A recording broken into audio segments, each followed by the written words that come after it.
Hello दोस्तों, नमस्कार, राम राम, जय हिंद। कैसे हैं सभी? उम्मीद करता हूं सभी अच्छे होंगे, स्वस्थ होंगे और एकदम मस्त होंगे। रोजगार इस विश्वास पे मैं प्रोफेसर आप सभी का हार्दिक स्वागत करता हूं, जहां दोस्तों हम लोग कर रहे हैं इंडियन हिस्ट्री। और हिस्ट्री के साथ ही लास्ट क्लास में हमने बौद्ध धर्म के बारे में पढ़ा था, बात करी थी गौतम बुद्ध के बारे में, और गौतम बुद्ध से संबंधित सारी संगति हमने कवर कर ली थी। और इसी बौद्ध धर्म के साथ ही आज हमारा एक आखिरी पॉइंट जो बचा हुआ है वो करेंगे, जिसका नाम था आपकी ज्ञान संगतियां। और यहाँ आज की क्लास में हम चर्चा करेंगे पहले बुद्धिस्ट काउंसिल या बौद्ध संगतियों के बारे में, और इसके बाद आज हम जैन धर्म पढ़ना शुरू करेंगे। बिल्कुल भाई, राम राम, सभी को सबको गुड आफ्टरनून, जितने बच्चे हैं सारे तारीख पीछे वाला टॉपिक हमने पढ़ा, वहां तक कोई दिक्कत है, वरना आज आगे हम पढ़ेंगे। और साथ ही पहले तो बौद्ध धर्म के बारे में जो बातें बताई गई थी इन्हें हम कवर करेंगे। इनको कवर करने के बाद साथ ही हम लोग कवर करना शुरू करेंगे अपने के बारे में। लास्ट क्लास में जिस बौद्ध धर्म के बारे में हम चर्चा कर रहे थे, इसी के बारे में बातें बताई गई, उन्हें कवर कर लेते हैं। इस बौद्ध धर्म को पहले पूरा करेंगे हम। जैसे कि बौद्ध धर्म के अंदर आज की क्लास में हम चर्चा करने वाले हैं बौद्ध संगतियों के बारे में। तो बात करें कैसे बौद्ध महासंगति की, क्वेश्चन आएगा ये बौद्ध महासंगति कुल कितनी हुई, तो कैसे आंसर करेंगे सर 4 हुई थी, साथ ही आंसर करेंगे वो 4 हुई थी। ठीक है, राम राम। चलिए बौद्ध संगति 4 हुई थी, इन 4 के बारे में पढ़ना होगा कि कौन सी बौद्ध महासंगति कब आयोजित हुई और कहां आयोजित हुई, इन्हीं के बारे में हम बात करेंगे। साथ ही सबसे पहले बात करेंगे पहली बौद्ध महासंगति के बारे में। पहली बौद्ध महासंगति कैसी थी, तो ये दोस्तों याद होगी पहली बौद्ध महासंगति जो है कब आयोजित हुई थी, तो आंसर करेंगे सर जब गौतम बुद्ध की मृत्यु हुई थी। गौतम बुद्ध की मृत्यु हुई थी 483 BC के अंदर, 483 BC में मृत्यु हुई तभी पहली बौद्ध महासंगति आयोजित की गई। आपसे पूछा जाएगा ये संगति जो है इसका आयोजन किस स्थान पर किया गया, तो दोस्त याद होगी सर स्थान की बात करें तो यहां पे गुफा की बात करना था, सप्तकर्णी गुफा। याद रखिए सप्तकर्णी गुफा, और सप्तकर्णी गुफा जो है आपकी राजगीर के अंदर है, और इसी राजगीर के अंदर जो है आपकी ये बौद्ध महासंगति होती है, आपको याद रखना होगा। अगर बात करें कि उस समय राजा कौन था, उस समय शासक कौन हुआ करता था, तो याद रखिए उस समय शासक था, इसका नाम था अजातशत्रु। अगर आपसे पूछा जाए अजातशत्रु किस वंश का राजा था, तो आंसर करेंगे सर हरिवंश का था, और हरिवंश के समय में ही ये संगति आयोजित हुई। दोस्त याद रखिए आप लोग, अगर आपसे पूछा जाए इस समय इसका अध्यक्ष कौन रहा था, संगति हुई थी, तो इसके जो अध्यक्ष थे उनका नाम था महाकश्यप।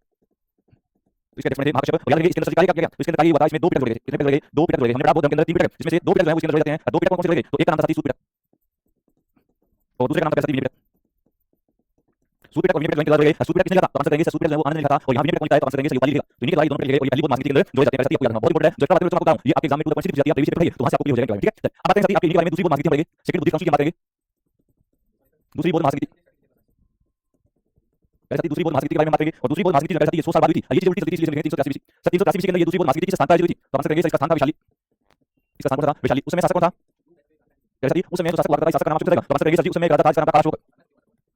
कालाशोक, अगर तो कालाशोक जो है किस वंश का था, तो ये नागवंश का राजा था, नागवंश। जैसा कि अगर बात करेंगे इसके बारे में, इसके अध्यक्ष के बारे में, तो सर इसका अध्यक्ष कौन था, आंसर करेंगे इसके अध्यक्ष का नाम था सातवीर। ठीक है, तो ये आपको याद रखना, इसमें ज्यादा काम नहीं होता, इसमें बौद्ध धर्म से संबंधित जो सुधार किया गया था वो इसमें क्या होता है, आपको याद नहीं रखना। अब बात करेंगे तीसरी बौद्ध महासंगति थी, तीसरी बौद्ध महासंगति, और तीसरी बौद्ध महासंगति जो है ये हुई थी 251 के अंदर, 251 BC में बोलेंगे। आपको बताएगा तीसरी बौद्ध महासंगति किस स्थान पर आयोजित हुई, तो इसका जो स्थान था वो था पाटलिपुत्र। पाटलिपुत्र के अंदर आयोजित हुई, लेकिन उसमें राजा कौन था, शासक कौन था, तो आंसर करेंगे यहाँ का शासक था, इस शासक की मैं बात करूं तो भाई से सारे जानते हो अशोक के नाम से भारत का सबसे बड़ा अशोक है, ये मौर्य वंश का राजा हुआ करता था। कौन से वंश का शासक था, मौर्य वंश। इसके अध्यक्ष कौन थे, तो आंसर करेंगे इसके जो अध्यक्ष बनते हैं वो बनते हैं मोगली पुत्र तीसरे। ठीक है, तो ये आपको याद रखना होगा तीसरी बौद्ध महासंगति। सर इसके अंदर क्या काम होता है, तो हम बात करेंगे तीसरी बौद्ध महासंगति के अंदर किस कार्य को अंजाम दिया गया, तो इसके अंदर कौन सा कार्य हुआ, तो सर इसके अंदर तीसरा पीटक जोड़ा गया। याद रखिए इसके अंदर तीसरा पीटक जोड़ा गया। सर तीसरा पीटक कौन सा है, तो आप सभी जानते हो तीसरा पीटक है, इसका नाम है अभिधम पीटक। अभिधम पीटक, आपसे पूछा जाएगा अभिधम पीटक किसने लिखा था, तो सही लिखा था मोगली पुत्र तीसरे। तो याद रखिए अभिधम पीटक जो है तीसरा पीटक था, और इसके द्वारा लिखा गया, दोस्तों आंसर करेंगे मोगली पुत्र तीसरे द्वारा लिखा गया, और इसे जोड़ने वाला व्यक्ति था कौन था, सब वो अशोक हुआ करता था। तो 3 हमने यहाँ पे बौद्ध महासंगति पढ़ ली, और चौथी बौद्ध महासंगति साथ में सबसे इंपॉर्टेंट सबसे ज्यादा एग्जाम में पूछने वाली इसकी बात करनी थी, तो ये चौथी बौद्ध महासंगति होगी। अब हम बात करेंगे चौथी बौद्ध महासंगति, चौथी बौद्ध महासंगति हम पढ़ेंगे साथी। अगर साथी चौथी बौद्ध महासंगति कब हुई थी, तो आंसर करेंगे मुझे 78 में बात नहीं मिलता कैसी, अब पीछे पीछे नहीं आएगा, ये जिस बात की नाइस हो गया, अब इसी को आप लोग बोलते हो पता नहीं फैक्ट सेंचुरी आप बोल देते हो। ठीक है, तो ये आपको यहाँ पे रखना होगा कि चौथी बौद्ध महासंगति जो है वो 78 के अंदर आयोजित हुई थी। जैसा कि याद रखिए आपको बताएगा ये किस स्थान पर आयोजित हुई, तो आंसर करोगे इसका स्थान जो था वो बहुत इंपॉर्टेंट है, ये बहुत बार क्वेश्चन आता है। आंसर करेंगे ये हुई थी कुंडल के अंदर, भाई साथी पार्ट का पूछा जाता है, साथी पार्ट का आंसर दियो, सब कुंडल था। अच्छा सर आयोजित हुई थी उसमें यहाँ का राजा यहाँ का शासक कौन था, तो वैसे आंसर करेंगे यहाँ राजा हुआ करता, इसका नाम था कनिष्क। था सर इसके राजा की बात करें तो कनिष्क हुआ करता था, कनिष्क कौन से राजा था, तो आंसर करेंगे कनिष्क कुषाण वंश का राजा था। कौन से राजा था, कुषाण वंश। अगर बात करूं इसके अध्यक्ष कौन बने, वैसे याद रखिए वसुमित्र, इसके अध्यक्ष कौन थे, तो वसुमित्र जो उसके बनते हैं सर वो इसके अध्यक्ष बनते हैं चौथी बौद्ध महासंगति। सर जी इसके अंदर काम क्या हुआ था, तो इसके अंदर काम हुआ था वो ये हुआ था सर जी यहाँ बौद्ध धर्म का विभाजन होता है, सबसे ज्यादा पूछा जाता है वो कौन सी संगति थी जिसके अंदर बौद्ध धर्म का विभाजन हुआ, तो आंसर करेंगे सर जी वो चौथी बौद्ध महासंगति। अच्छा जी बौद्ध धर्म का विभाजन हुआ कितने टुकड़े हुए, तो इसके 2 टुकड़े हुए थे, एक भाग का था हीनयान, दूसरा टुकड़ा था महायान। याद रखिए एक भाग का नाम पड़ा यहाँ पे हीनयान, दूसरे भाग का नाम पड़ा महायान पड़ा। तो ये आपको यहाँ पे इस बौद्ध महासंगति के बारे में याद रखना होगा, इसलिए यहाँ बौद्ध धर्म का विभाजन हो गया, विभाजन हुआ लो, तो यहाँ पे हीनयान भाग दूसरा महायान दूसरा। सबसे ज्यादा जो एग्जाम में क्वेश्चन पूछा जाता है वो इस चौथी बौद्ध महासंगति से पूछा जाएगा। जो चीज आपके एग्जाम में आती है उसको मैं स्टार मार्क करता हूं, इसको भी मैंने स्टार मार्क करने का काम किया। यहाँ तक बात करी हुई एक बार बताएंगे, फिर आगे हम बढ़ेंगे साथी, और फिर आपको अगले टॉपिक लेंगे जिसका नाम होता है आपका जन्म। एक बार यहाँ की सारी बात करते हुए फिर आगे हम बात करेंगे।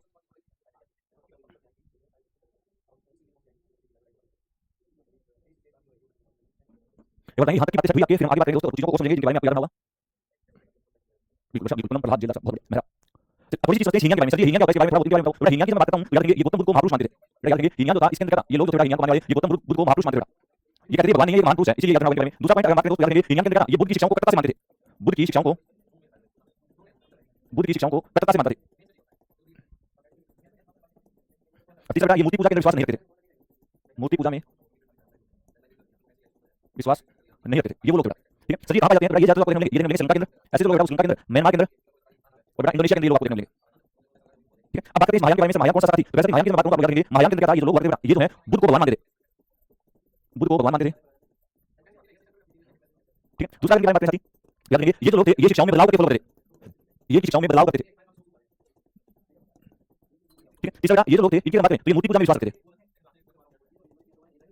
ठीक है। चौथा पॉइंट, ये जो हीनियन शाखा के लोग थे ये कहां पे रहते हैं, तो सब बाकी जो एशिया तो बाकी एशिया के अंदर तो आप लोग दिखाई देते हैं, इन तीन देशों के अंदर हीनियन के लोग रहते हैं, बाकी जगह आपको महायान के लोग हैं। पहले इतना बताएगा कि ये हीनियन और महायान किस शाखा के अंदर होते हैं, किस बहुत कितने लोग होते हैं, तो आंसर करना बहुत कितने होते हैं, इतना डीप नहीं पता, लेकिन आजकल एसएससी के एग्जाम में आपको इस चीज आपको देनी होती है, जीके का बार-बार आपको करना है। ठीक है, अब यहां पे हमने पूरा लिया, अब बहुत हमारा हो गया, अब साथ ही हम लोग करना शुरू करेंगे आपके जैन धर्म के बारे में। तो जैन धर्म की साथ ही हम पूरी कहानी डिस्कस करेंगे, साथ ही करेंगे जैन या जैन धर्म। अब हम करेंगे इस जैन धर्म के बारे में। जैन धर्म की बात करते हैं, आपको पहले याद रखना जैन धर्म के संस्थापक कौन है। बेटा पूछा जाएगा जैन धर्म के संस्थापक कौन है, तो आप सभी जानते हो जैन धर्म के संस्थापक कौन है, ऋषभदेव। कौन है ऋषभदेव। आपको पता है ये जैन धर्म के अंदर ये शब्द कहां से निकला है, जैन शब्द है ना, ये जिन शब्द से निकला है, इस शब्द से निकला है, सभी जैन धर्म में जिन शब्द से निकला है, और जिन शब्द का मतलब होता है वो होता है विजेता, यानी ऐसा व्यक्ति जिसने अपनी सारी क्षमता काबू पा लिया वो क्या करेगा, वो आपका विजेता कहलाएगा। याद रखिए ये जिन शब्द से ही आपका कहलाएगा, सही जैन शब्द निकला जिसके संस्थापक कौन माने जाते हैं, सभी आंसर करेंगे वो ऋषभदेव माने जाते हैं। ठीक है, अगर बात करूं इस जैन धर्म के बारे में तो क्वेश्चन आएगा ये जैन धर्म के अंदर कुल तीर्थंकर कितने हुए, क्या पूछा जाएगा, आपसे पूछा जाएगा ये जैन धर्म में कुल तीर्थंकर कितने हुए, तो सभी आंसर करेंगे जैन धर्म में कुल 24 तीर्थंकर हुए, 24। इनको ही आप लोग 24 गुरुओं के नाम से जानते हो। अगर बात करूं यहां ऋषभदेव के बारे में तो ये कौन है, सर ये जैन धर्म के प्रथम तीर्थंकर माने जाते हैं।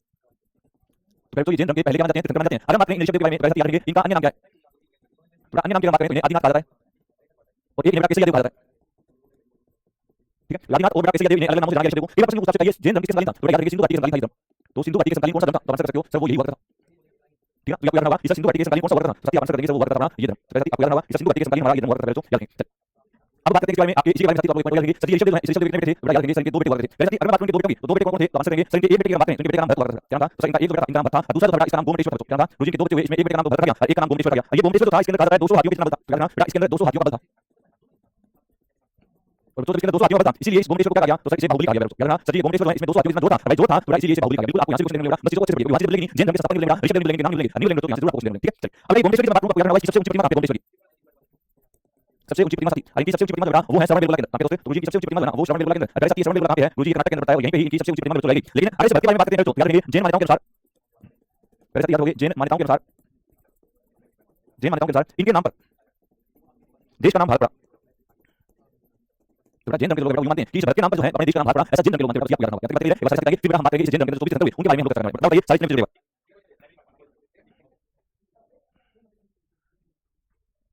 वाह बहुत माशाल्लाह गजब, ऐसा होना चाहिए। ये आपको इनके बारे में याद रखना है। एक पॉइंट याद रखेंगे ऋषभदेव का इनका प्रतीक आपको पूछा जाएगा, ये ऋषभदेव का प्रतीक क्या था, वैसे आंसर करेंगे सर इनका प्रतीक का वो सांड हुआ करता था, तो इनका जो लड़का था तो सांड हुआ करता था। ये सारी बातें यहां पे आपको सेट करनी होगी। अब जैन धर्म के तीर्थंकरों की बात करेंगे, वैसे हम बात करेंगे तीर्थंकर, और जैन धर्म में तीर्थंकरों की बात आएगी तो सभी जानते हो जैन धर्म में भी बताया था कि सभी कुल कितने तीर्थंकर हुए थे, तो जैन धर्म में कुल तीर्थंकर हुए थे वो 24 हुए थे। ऐसा 24 के 24 याद रखना बिल्कुल नहीं करेंगे, इसके अंदर काम क्या करना है बेटा, इसमें आपको याद रखना है पहले तीर्थंकर, और जैन धर्म के जो पहले तीर्थंकर थे वो कौन माने जाते हैं, तो आप आंसर करेंगे सर जैन धर्म के जो पहले तीर्थंकर थे वो ऋषभदेव माने जाते हैं।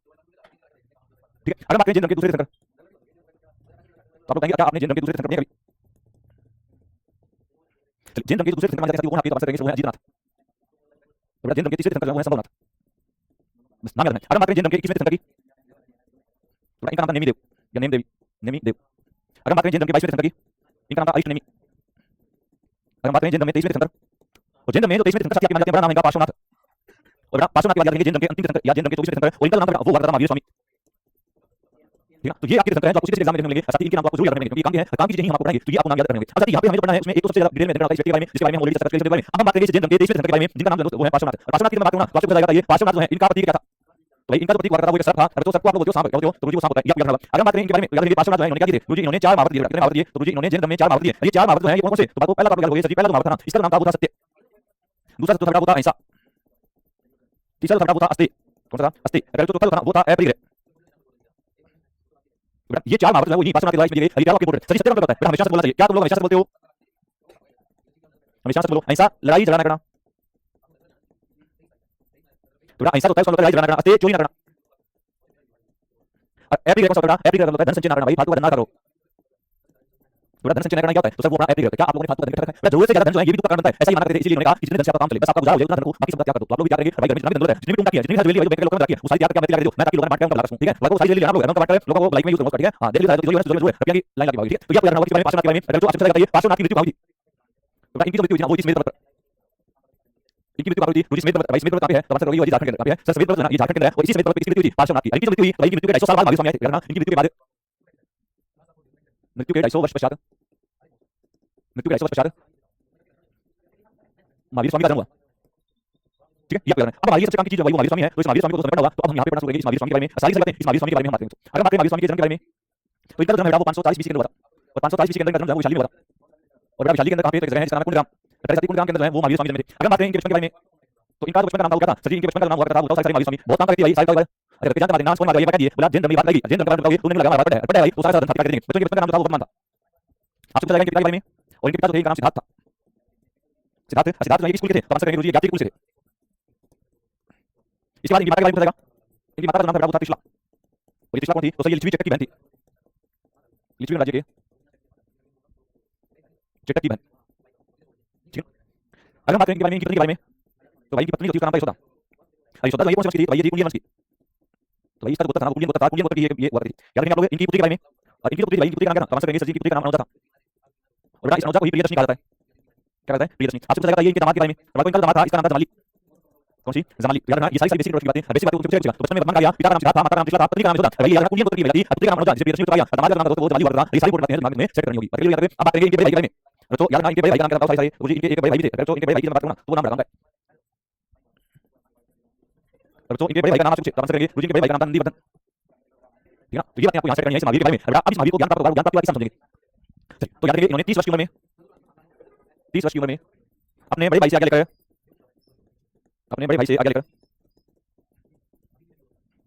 भेद क्या किया। तो प्रश्न ये कितने वर्ष की उम्र थी उन्होंने? थोड़ा 30 साल। 30 साल में भाई को आगे नहीं परमिशन ली। गुरु जी ने किससे परमिशन ली? तो भाई मैं भाई से ली, भाई का नंदीवर्धन हुआ था। तो ये बात आपको यहां पे करनी है। याद रखिए ये बात स्वामी बताएंगे। फिर इनको ज्ञान प्राप्त करवाएंगे। ज्ञान प्राप्ति वाला इंपॉर्टेंट बात एग्जाम में आपको जरूर क्वेश्चन देंगे। भाई साइड चलाते हैं दिमाग में हुई सेट, फिर हम बात करेंगे इनकी ज्ञान प्राप्ति वाली बात। ये बात भाई यहां तक की बातें हुई आपको सेट बहुत बढ़िया।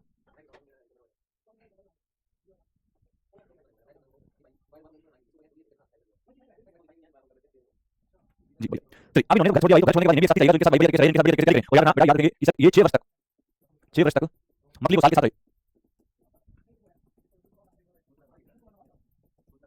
तो याद रखना भाई 6 वर्ष तक स्टार्टिंग में ये मछली को साल नाम के व्यक्ति के साथ रहते हैं। हाँ जेला साहब आप भी जल्दी में हिसाब से चले आपको भी बना दिया जाएगा। अब ये मछली को साल को याद रखना गुरुजी मछली को साल जो है ये वो व्यक्ति है जिसने एक संप्रदाय की शुरुआत करी थी। इसका संप्रदाय का कौन सा? तो गुरुजी वो था आजीवन संप्रदाय। तो सबसे पहले आजीवन संप्रदाय की शुरुआत किसने की थी? तो गुरुजी वो मछली को साल ने की थी। और भाई इस आजीवन संप्रदाय को बनाने वाला एकमात्र कौन था? तो इसे बिंदुसार ने बनाया। किसने बनाया था? तो गुरुजी बिंदुसार ने इसे बनाया। ठीक है बिंदुसार ने इसे बनाया था। उसके बाद इन्होंने देखा मछली को साल के साथ कैसे नहीं बैठा। भाई इन्होंने क्या किया? इन्होंने इनका साथ छोड़ दिया। साथ छोड़ने के बाद ये इधर भटकेंगे भटकेंगे भाई बात नहीं ना। भाई याद रखना अब इनको घर छोड़ देना हुए 12 वर्ष के साथ। याद रखिए 42 वर्ष की उम्र होती है। अगर तो 42 वर्ष की उम्र में तो घर छोड़ देने में 12 वर्ष के साथ। ठीक है। तो 42 वर्ष की आयु में इन्हें क्या प्राप्त होगा? गुरुजी ने ज्ञान प्राप्त होगा। और इन्हें जो ज्ञान प्राप्त हुआ वहां पे सब ऋजुपालिका नदी के किनारे हुआ था। कौन सी नदी थी? ऋजुपालिका नदी। ऋजुपालिका नदी के किनारे कौन सा स्थान था? जुम्बिर ग्राम। जगह नाम क्या था? जुम्बिर ग्राम था। और इसी जुम्बिर ग्राम के अंदर क्या प्राप्त होता है? गुरुजी ज्ञान प्राप्त होता है। और याद रखिए ऋजुपालिका नदी तो ठीक है दोस्तों, ऋजुपालिका नदी के किनारे बैठे हुए थे तो यहाँ पे एक पेड़ था जिसे आप लोग बोलते हो बरगद का पेड़। हाँ गुरुजी बरगद का पेड़ था। तो पेड़ किसी का था? तो सर वो पेड़ हुआ था हमारा साल का वृक्ष। ऐसे साल के वृक्ष के नीचे क्या प्राप्त हुआ? गुरुजी इन्हें ज्ञान प्राप्त हुआ। और जब इन्हें ज्ञान प्राप्त हुआ तब ये क्या कहलाई? तो ये कहलाई केवल्य। क्या कहलाई? सही हमारी केवल्य कहलाई। याद रखना जब इन्हें ज्ञान प्राप्त हुआ तो ये क्या कहलाई? तो ये कहलाई निगंध। क्या कहलाई? निगंध। सर ये केवल्य क्या होता है? निगंध क्या होता है? काम करिए। तो ऐसा याद रखिए निगंध होता है जो संसारिक बंधनों से मुक्त हो जाता है। संसारिक बंधनों से मुक्त जो होता है उसे आप लोग बोलते हैं निगंध। और भाई जब तुम्हें अपने माता पिता से, अपने भाई बहन से, अपने परिवार के किसी से भी जब आपको किसी प्रकार का लगाव नहीं रहेगा, कोई मोह आपको नहीं रहेगी, पैसे का लालच आपको नहीं रहेगा, तो आप लोग निगंध बन जाओगे। आप संसार के सारे बंधनों से मुक्त हो जाओगे। आपको तो फोन देखने की इच्छा नहीं होगी, जो आप हर चीज को त्याग दोगे भाई आप निगंध पाओगे। केवल्य केवल्य क्या होता है भाई? तो आंसर करेंगे केवल्य होता है ये होता है शरीर व आत्मा के बीच में सामंजस्य। तो शरीर व आत्मा के बीच में जब तुम लोग करोगे सामंजस्य बिठा लोगे, समन्वय करोगे तो भाई इसी को क्या बोला जाएगा? तो इसी को केवल्य बोला जाएगा। केवल्य। तो ये इनको क्या हुआ? ज्ञान प्राप्त हुआ। जब ज्ञान प्राप्त हो जाएगा इंसान को तो ज्ञान देने का भी काम करेगा। दोस्तों याद रखना इन्होंने अपना जो पहला उपदेश दिया था वो किसे दिया था? बताओ सारे गुरुजी इन्होंने अपना पहला उपदेश किसे दिया था? तो आप बताएंगे भाषा कौन सी थी इन्होंने अपना पहला उपदेश दिया? तो इन्होंने जो भाषा यूज करी थी उस भाषा तो थी वो थी अधमार्गी। कौन सी भाषा थी? गुरुजी इन्होंने अपना पहला उपदेश अधमार्गी भाषा के अंदर दिया। अब आप मुझे बताएंगे इन्होंने पहला उपदेश कहां किसे दिया था? बताएंगे इन्होंने अपना पहला उपदेश कब और कहां दिया? भाषा अधमार्गी थी। जगह का नाम बताओ।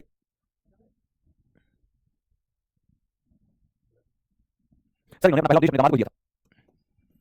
ठीक है तो ये आपको दामाद को ज्ञान दिया भाई तो दामाद का चला गया। यार ना पूछा जाएगा ये इनके प्रथम शिष्य कौन थे? तो भाई पहले शिष्य भी आपसे पूछेंगे तो पहले जो शिष्य बनते हैं वो बनते हैं दामाद जमाली बने। तो सबसे पहला जो चला रहा था वो कौन थे? तो आंसर करेंगे गुरुजी दामाद जमाली बनते हैं। एक प्रश्न पूछा जाएगा दूसरा पूछा जाएगा प्रथम महिला शिष्य।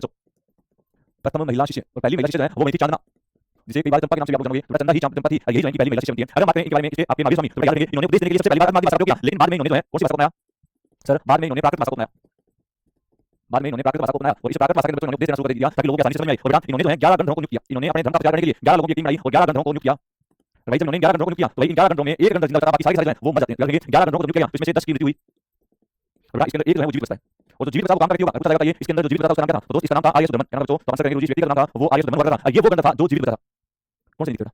कोई ना चलेगा। ठीक है याद रखना कि सभी ने 11 लोगों को किया जो इनके धर्म का प्रचार करके बचा 11 के अंदर से 10 लोगों की टाइम में मृत्यु होगी। लेकिन एक बचा वो काम था जिसका नाम क्या था? सर वो आर्य सुदर्मन हुआ था। ठीक है अब बात करें आगे चलकर याद रखिए सभी इन्होंने भी इस धर्म के अंदर 3 देने का काम किया। तो ऐसा कि जैन धर्म के अंदर भी 3 है सब 3 है। 3 की बात करेंगे तो आपको याद रखना 3 में एक आता है सम्यक दर्शन, सम्यक दर्शन, दूसरा आता है सम्यक आचरण और तीसरा आता है सम्यक ज्ञान। तो ये 3 तरह के इन्होंने देने का काम किया। साथ ही सबसे इंपॉर्टेंट पॉइंट लिखेंगे नोट लिखेंगे इन्होंने 5वां महाभारत जोड़ा। इन्होंने 5वां महाभारत जोड़ा। तो जिन में हमने 4 महाभारत थे जो 5 रात की तो इन्होंने एक और महाभारत दिया जिसको हम 5वां महाभारत बोलते हैं। दोस्त 5वां महाभारत का नाम आपसे पूछा जाएगा तो आप सारे आंसर करेंगे सर इसका नाम था ब्रह्मचर्य। क्या था? तो 5वां ब्रह्मचर्य नाम का महाभारत था उसने किया था। सर ये ब्रह्मचर्य है ये महावीर स्वामी ने जोड़ा। इसने जोड़ा ये तो सर ये महावीर स्वामी ने जोड़ा। साथ ही आपको याद रखना होगा इसके बारे में इसे जैन धर्म के बारे में और इसे 24वें तीर्थंकर महावीर स्वामी के बारे में आपको याद यहाँ पे रखना होगा। अगर बात करें जैन धर्म के बारे में दोस्तों तो आपको याद रखेंगे ये जैन धर्म के 24वें तीर्थंकर थे महावीर स्वामी। अब बात करेंगे इस महावीर स्वामी की मृत्यु के बारे में तो इनकी जो मृत्यु हुई थी वो हुई 468 BC के अंदर और 468 BC के अंदर की मृत्यु हुई तो सर वो पावापुरी में हुई। दोस्तों याद रखेंगे महावीर स्वामी की मृत्यु कब हुई? तो 468 BC को पावापुरी के अंदर की जाती है। सर मृत्यु हो जाती है। इनकी मृत्यु के बाद क्या होगा उसके बारे में हम चर्चा करेंगे। ठीक है इंपॉर्टेंट की मृत्यु पूछेगी ज्यादा यहाँ से नहीं पूछता। अब बात करेंगे इनके बाद इनकी मृत्यु हो जाती है दोस्तों याद रखना यहाँ पे क्या होती है? गुरुजी यहाँ होती है जैन महासंगीतियां। तो दोस्तों बात करेंगे इन जैन महासंगीतियों के बारे में। जैसे बौद्ध धर्म के अंदर आपकी 4 संगीतियां होती है वैसे ही आपके जैन धर्म में हुई थी और जैन धर्म के अंदर कितनी संगीतियां होती है? तो सर हमें 2 हुई थी। 2 ये 2 संगीतियां हुई है कौन सी हुई थी? इसमें से प्रश्न हमेशा एक से पूछा जाएगा। वही काम किया है तो पढ़ेंगे पहली जैन महासंगीति। इसमें हम बात करेंगे पहली जैन महासंगीति दोस्तों और पहली जैन महासंस्कृति फर्स्ट जैन काउंसिल की बात करूं तो ये हुई थी 300 बीसी के अंदर, कब हुई थी गुरुजी 300 बीसी के अंदर हुई थी। 300 बीसी के अंदर होने वाली पहली जैन महासंस्कृति का स्थान कौन सा था? तो भाई इसका जो स्थान हुआ करता था वो था पाटलिपुत्र। कौन सा था? तो गुरुजी वो पाटलिपुत्र हुआ करता था। इसके बाद जो हम बात करें तो सर इस समय शासक कौन था? तो भाई उस समय जो राजा हुआ करता था, इस राजा की मैं बात करूं तो वो हुआ करता था मौर्य वंश का चंद्रगुप्त मौर्य। कौन था? सर चंद्रगुप्त मौर्य था। अरे गुरुजी चंद्रगुप्त मौर्य किस वंश का राजा था? भाई वो मौर्य वंश का ही राजा था। सर इसके अंदर क्या काम हुआ? तो भाई इसके अंदर कार्य हुआ था वो ये था कि सर इसमें जैन धर्म का विभाजन हुआ। इसके अंदर जैन धर्म का विभाजन हुआ। तो जब जैन धर्म का विभाजन हुआ तो जैन धर्म के यहाँ दो टुकड़े हो जाएंगे। दो टुकड़े कौन से हुए? इनके ऊपर हमें बात करनी होगी। तो जैन धर्म के यहाँ दो टुकड़े हुए, इन दो टुकड़ों में एक भाग आया श्वेतांबर, एक भाग जो था वो गया श्वेतांबर, और दूसरा भाग था दोस्त वो क्या था दिगंबर। क्या था? सर वो दिगंबर था। तो श्वेतांबर की बात करें तो कौन थे? तो सर ये स्थूलभद्र के अनुयायी थे। इसके अनुयायी थे सर, ये स्थूलभद्र के अनुयायी थे। ठीक है, आगे दिगंबर कौन थे? तो सर दिगंबर जो है ये भद्रबाहु के अनुयायी थे। ये भद्रबाहु के अनुयायी थे। तो भद्रबाहु नाम के जो है संत हुए जैन धर्म में उनके चले हुए थे। अब श्वेतांबर से पता चला है कि ये जो लोग थे ना ये श्वेत वस्त्र पहनते थे। कैसे वस्त्र पहनते थे? गुरुजी ये श्वेत वस्त्र पहनते थे। तो भाई जो श्वेत वस्त्र पहनते थे वो श्वेतांबर थे। दिगंबर कौन थे गुरुजी? जो नगर रहते थे या जो बिना वस्त्रों के रहते थे। तो बिना वस्त्रों के रहने वाले जो लोग थे वो दिगंबर कहलाते थे। दिगंबर जो है वो भारत के अंदर दिखाई देते हैं आपको। तो गुरुजी भारत के अंदर ये दक्षिण भाग में दिखाई देते हैं। दक्षिण भाग के अंदर ये कर्नाटक वाले एरिया में, आंध्र प्रदेश वाले एरिया में दिखाई देते हैं। श्वेतांबर जो है ये अपने को उत्तर भाग में दिखाई देते हैं। जो क्या करते हैं? तो आंसर करते हैं सर महासंस्कृति क्या होती है? महासंस्कृति होती है ना, वो मीटिंग होती है किससे होता है जिसके अंदर इन चीजों में सुधार लाया जाता है। और भैया क्या होती है? वो महासंस्कृति होती है। इंग्लिश में क्या बोलोगे? काउंसिल बोलते हो। ठीक है ना? तो ये यहाँ पर बड़ा सबसे इंपोर्टेंट जो है, अगर महासंस्कृति से प्रश्न आएगा तो ज्यादा बहुत की, अगर जैन संस्कृति से प्रश्न आएगा तो सिर्फ पहली जैन महासंस्कृति आप पूछेंगे। ये बहुत इंपोर्टेंट थी, इसके बारे में आपको याद रखना होगा। अगर मैं बात करूं दूसरी जैन महासंस्कृति के बारे में, अगर मैं बात करूं तो दूसरी जैन महासंस्कृति के बारे में, दूसरी जैन महासंस्कृति हुई तो दोस्त दूसरी जैन महासंस्कृति ना वो कब होती है? गुरुजी 512 के अंदर होती है। याद रखिए 512 के अंदर हुई थी। ये कहां पर आई हुई थी? सर गुजरात में। तो स्थान कौन सा? सर गुजरात में। तो गुजरात के अंदर तो आई हुई थी, लेकिन आपको पता है गुजरात में कहां पे? तो आंसर करेंगे गुरुजी वल्लभी में आई हुई थी। कहां पर? वल्लभी के अंदर। उसमें राजा कौन था हमें पता नहीं है, लेकिन याद रखिए इसके अध्यक्ष कौन बने थे? तो आप आंसर कर दोगे सर इसके अध्यक्ष जो है वो क्षमा श्रवण बने थे। क्षमा श्रवण जो है उसके क्या होते हैं? सर वो अध्यक्ष बनते हैं। प्रश्न आया तो सिर्फ आपसे पहली जैन महासंस्कृति के बारे में पूछेगा, इसके अलावा आपसे नहीं पूछेगा। मतलब तो ये आपका जैन टॉपिक था जिसके अंदर हमने जैन महासंस्कृति दिया, 24 के 24 के बारे में हमने लिया। और अब हम बात करते हैं थोड़ा सा जैन साहित्य के बारे में। तो दोस्त अब हम बात करेंगे इसके बारे में, आपके जैन साहित्य के बारे में। जब मैं बात करता हूं जैन साहित्य के बारे में तो प्रश्न आएगा, पता चलेगा ये जैन साहित्य को क्या कहता है? तो आंसर करेंगे सर ये जैन साहित्य है, इन जैन साहित्य को आगम कहा जाता है। इन जैन साहित्यों का रहता है। तो आंसर कर सकते हो सर इन्हें आगम कहा जाता है। इन जैन साहित्य की बात करूं दोस्तों तो याद रखिए सर एक जैन साहित्य हमारा जिसका नाम है भगवती सूत्र। कौन सा दोस्त? तो आंसर करेंगे भगवती सूत्र है। इस भगवती सूत्र के अंदर में 16 महाजनपदों का उल्लेख मिलता है। 16 महाजनपदों का उल्लेख हमें कहां मिलता है? तो आप आंसर करेंगे सर जी उसी जैन साहित्य के अंदर में मिलता है। इसके बाद अगर बात करें आपके भगवती सूत्र के बाद और कौन सा है तो इसके अंदर एक आता है भद्रबाहु चरित्र। भद्रबाहु चरित्र ये होता है आपका कल्प सूत्र। ये कल्प सूत्र जो किसने लिखा था? तो गुरुजी कल्प सूत्र जो है ये लिखने का काम करता है खुद भद्रबाहु। याद रखिए भद्रबाहु द्वारा रचित। तो किसके द्वारा लिखा गया? गुरुजी भद्रबाहु द्वारा लिखा गया, उसके द्वारा इसको लिखा गया। इसके अंदर किसी चीज की जानकारी दी है गुरुजी, इसके अंदर में 24 तीर्थंकरों का उल्लेख मिलता है।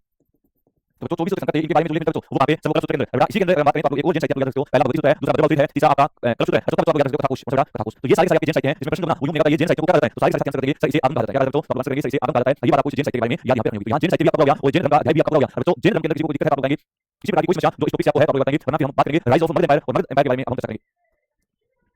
जी सारे बताएंगे यहाँ से कोई समस्या आपको जिसके अंदर हमने जैन कवर किया, जैन धर्म याद कर दिया, यहाँ तक किसी प्रकार की कोई समस्या आपके सामने है बताइए।